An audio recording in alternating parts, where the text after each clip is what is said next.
kirri eenyu sittidha qeesiif daaqonii sittidha cuubamuudhaaf maalsi barbaachisa qarshii kaffaltee cuubamta miknaatum cuubamuudhaaf jalqaba haadha abbaan kan kee gibira sitti kaffaluu qabu amantaa kiristaanaa fudhachuudhaaf jalqaba irratti gibira gabbaranii amantaa sana siif kennanii jechuudha yoo gibiraan gabbarre ilmoon isaanii suni cuubamuu hin dandeettu kiristaanummaa fudhatuu hin dandeettu namni tokko gaafa osoo hin cuubamin lubbuun isaa addunyaa tanarraa kadeemtu taate namni sun bataskaana keessatti awwaalamuu hin danda'u eessatti awwaalama hooka gibbii keessatti yoo hamaasaa keessatti baay'inaan garuu parsantii 100 keessa parsantii 95 gibbii keessatti qe'ee keessatti awwaalamaa jechuudha kun immoo maalidha gibbii bataskaanaa galuu hin danda'u akkasumas dammootiin fitaatii argachuu hin danda'u maaliif amantaa sana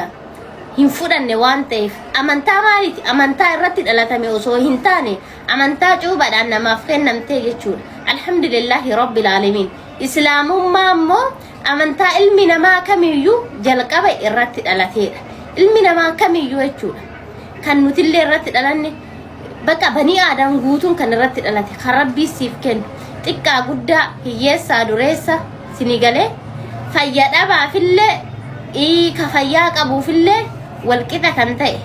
siigalee islaamummaan akka kan dureessallee hiyyeessallee waa hundaa kan walqixxeessu alhamdulillahi rabbil alamin islaamummaan fakkeenyan isinii kaasa masgiida tokko yoo nan gale kanan ani itti hidhadhu abbaa qabeenya tamillee yoo taate ishumatti hidhadhee salaata miknaatum islaamummaa wal nu qixxeesse gaa yoo jara bira dhayne garuu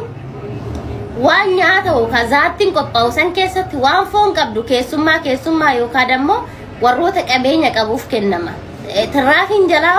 warroota alaatiif kennama tiraafii haftemoo kadhattuudhaaf kennama kana namoonni beeka kadhattuun maaliif ulaa bataskaanatirra baay'inaan baay'atti isiniif fakkaate kan jararraa warra waannarraa hafe jaraaf kennama waan ta'eef jechuudha malee waannan jalqabaa in kennamuuf waxiin fooniin gaafa dalagame in kennamuuf tiraafii jararraa saahinarraa hafte xirqoosha jedhama sinigalee xirqoosha santu kadammoo firfaarii santu jaraaf kennama garuu islaamummaa keessatti akkasana miti hiyyeessas ta'e dureessi waan argatuu qabu qixuma argata alhamdulillahi rabbil alamin amantaan tenna amantaan islaamaa amantaa akkanaati garuu immoo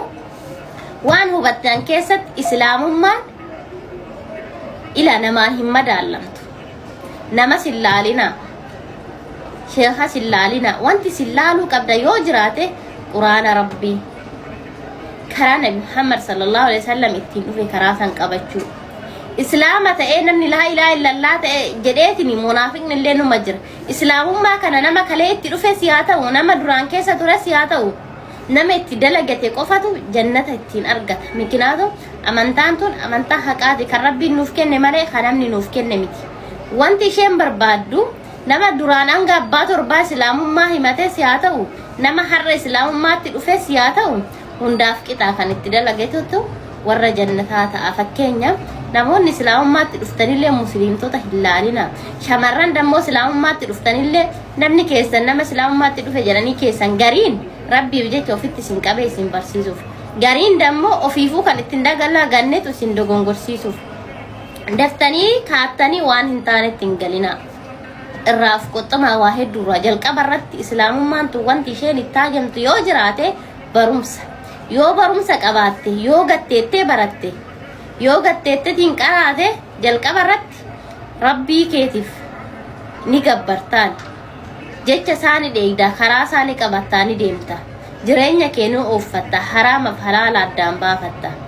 yootiin dammoo teetteetu macal jettee miidiyaa kanarratti xiqqoon nashiidaa gallakkistee dhuftee kadhattee mana nyaatatirra deemtee kadhattee karaa garagarii deemtee distii hattee sinigalee karaa keessatti narra kadhee mana kiraan qabu jettee birrii nama kadhataa maal ta'a akkasitti hin deemamtu gaafa islaama taate rabbiif jecha tarii gaafa bakka rakkatetti isin cinaa dhaabbachuu dandeenya garuu biizinasii miti amantaan islaamaa amantaa biizinasii amantaa maallaqaa miti sinigalee amantaa jannataati malee amantaa maallaqaa miti jannata itti argachuuf dhufta malee maallaqa itti argachuuf hin dhuftu kana ofirratti beeku maallaqa itti argachuu gaafa barbaadde dhaqiitiin addaraasha keessa dhaabbadhu dhaqiitiin beeta maqdasii keessa dhaabbadhu dhaqiitiin maayikii qabadhu dhaaba shunkurtiif dinnichaa dhaabbadhu siigalee amantaan islaamaa amantaa jannata itti argachuuf dhuftu duniyaa irratti milkaa'uu yoo feete آخر رت ملكا وقافة في إسلام ما قبل